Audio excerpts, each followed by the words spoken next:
अभी सनातन भारत में भी एक ऐसा राष्ट्र जिसमें एक भी जिहादी ना हो, एक भी मस्जिद ना हो, एक भी मदरसा ना हो, एक भी कुरान ना हो। मेरा नाम है यति नरसिंहानंद गिरी।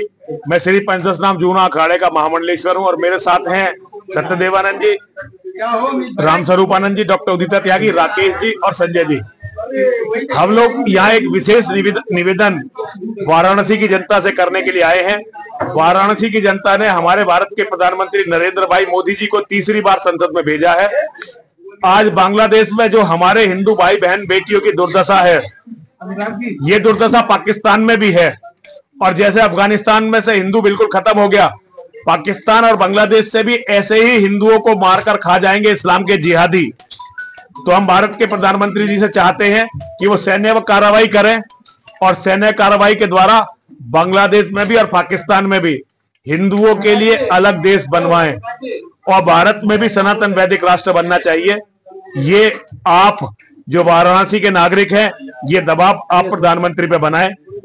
अच्छा, मौजूदा प्रधानमंत्री हाल ही में अजमेर शरीफ जो है चद्दर भेजते हैं चढ़ाने के लिए, इस पर क्या कहना चाहिए? देखिए, प्रधानमंत्री जी को तो मैं कह नहीं सकता, लेकिन वहां जिहादी गड़े पड़े हैं, मुर्दे जिहादी गड़े पड़े हैं, जिनकी पूजा करना इस्लाम में भी हराम है।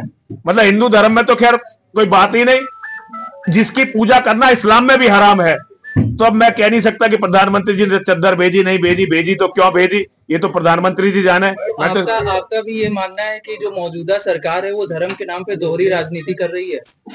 देखिए, ये बात तो आप लोगों से पूछिए, मैं तो इस पर कोई टिप्पणी करना नहीं चाहता। लेकिन हिंदुओं के साथ इस सरकार में जितना अत्याचार हो रहा है, इतना पहले कभी नहीं हुआ। मतलब आप भी ये चाहते हैं कि बांग्लादेश में इंदिरा गांधी की तरह वो एक्शन ले? हाँ, बिल्कुल बिल्कुल। जैसे इंदिरा गांधी ने बांग्लादेश के टुकड़े करवाए थे, अब समय आ गया है कि पाकिस्तान का एक टुकड़ा और हो हिंदुओं के लिए और बांग्लादेश में टुकड़ा हो एक हिंदुओं का। ये समय आ गया उसका। महाकुंभ पर क्या कहना चाहेंगे? महाकुंभ में मुस्लिम जाना चाहते हैं पर सरकार के नहीं, मुस्लिम क्यों जाना चाहते हैं भाई? महाकुंभ से मुसलमानों का क्या लेना देना? अखाड़ा परिषद में जिसमें हमारे अध्यक्ष है रविंद्रपुरी जी महाराज, श्रीमंत रविंद्रपुरी जी महाराज, और महामंत्री है श्रीमंत हरिगिरी जी महाराज, उन्होंने बहुत अच्छा निर्णय लिया कि महाकुंभ में मुसलमान को नहीं जाना चाहिए। तो मुसलमानों को क्या जिद है कि वो महाकुंभ में जाएंगे, जबकि उनका धर्म तो ये कहता है कि वो किसी भी शिर्क में शामिल हो ही नहीं सकते, मूर्ति पूजा या मूर्ति पूजा जैसे किसी भी काम में वो शामिल हो ही नहीं सकते। तो क्यों वो अपने धर्म के विरुद्ध जाना चाहते हैं? केवल हमारे धर्म को दूषित करने के लिए, हमारी भोजन सामग्री में थूकने के लिए, पूजन सामग्री में पेशाब करने के लिए, वहां लोगों की, निर्दोष लोगों की हत्या करने के लिए।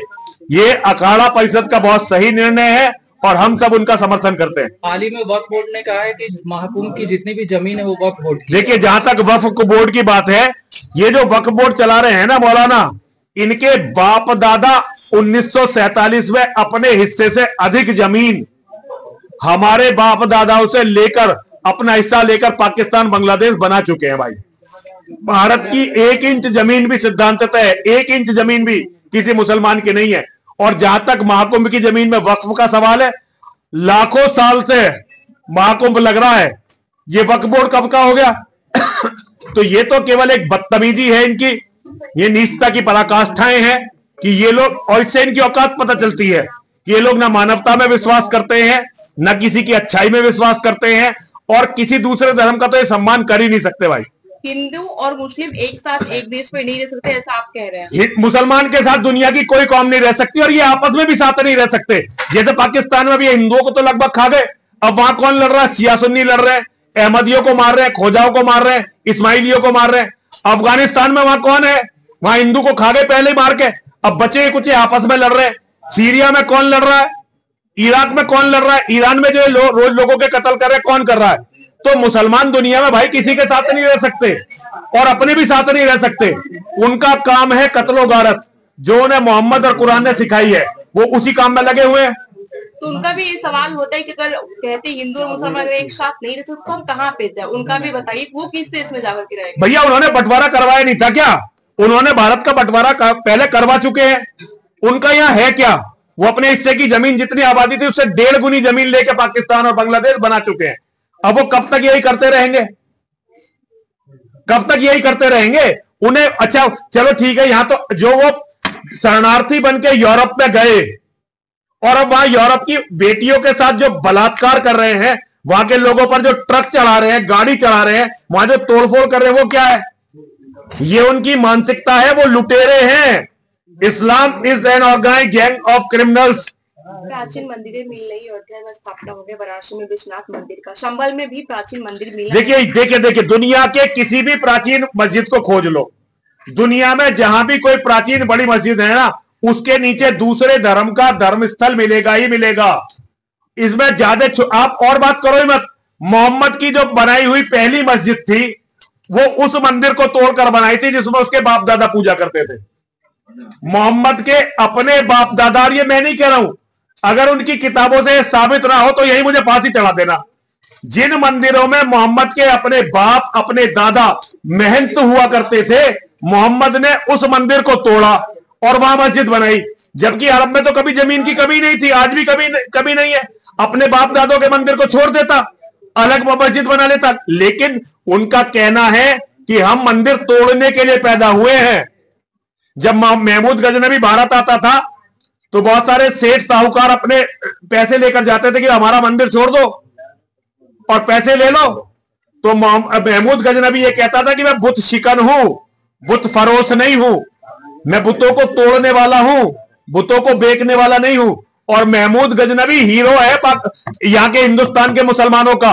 पाकिस्तान ने जब मिसाइल बनाई है ना, तो उनका नाम गौरी और गजनबी रखा है।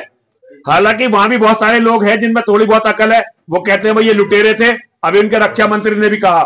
तो बेसिकली ये थे लुटेरे, लेकिन क्योंकि ये सारे लुटेरे हैं, इनकी मानसिकता आज भी वही है जो 1400 साल पुरानी थी। तो भैया इनका तो काम लूटना और मारना है। मेरी बेटी इसमें मैं तो कुछ कर नहीं सकता भाई। अच्छा गुरुजी, गजनबी की आप बात कर रहे हैं और विकास के नाम पर मौजूदा सरकार जो मंदिरें तोड़वा रही है, उस पर क्या कहना चाहेंगे? देखो भैया, विकास के नाम पर अगर मंदिर टूट रहे तो भैया विनाश होगा। इससे विकास तो होने से रहा।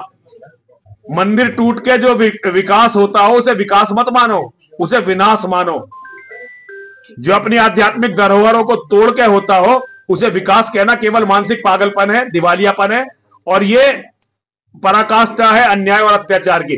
तो अगर कहीं मंदिर टूट के, प्राचीन मंदिर टूट के अब किसी ने मान लो कब्जे के लिए कहीं मंदिर बना रखा है, तो वो तो अलग गलत बात है। लेकिन अगर कहीं कोई प्राचीन मंदिर है और उसे टूट के विकास हो रहा है, तो समझिए वहां विकास नहीं हो रहा है, विनाश हो रहा है। बहुत